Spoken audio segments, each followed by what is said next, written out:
Hello বন্ধুরা, good afternoon. তোমরা কেমন আছো? আজকে প্রচণ্ড গরম পড়েছে, এত গরম পড়েছে থাকা যাচ্ছে না। আমি যা 10 মিনিটের জন্য একটু বাইরে গেছিলাম, তো শরীরটা আমার এতটাই টাইট হয়ে গেছে। আমি আবার এসে স্নান করলাম, স্নান করে এসেছি। এখন আমি খাবারের টাইম হয়ে গেছে, যদিও এই গরমে কিছু খেতে ইচ্ছা করছে না, কিন্তু কিছু করার নেই, খেতে হবে।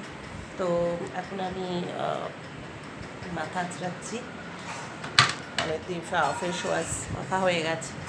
তো এখন আমি তৈরি হচ্ছি দুপুরের খাওয়ার জন্য।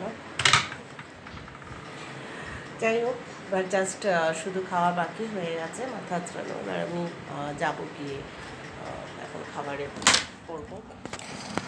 তো কী বলবো, আর একদম গরমে কিচ্ছু ভালো লাগছে না বন্ধুরা, কিচ্ছু ভালো লাগছে না।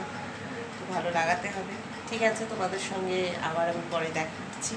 তাতে করে খাওয়া দাওয়া সেরে নিই, আবার আসবো তোমাদের সঙ্গে আড্ডায়।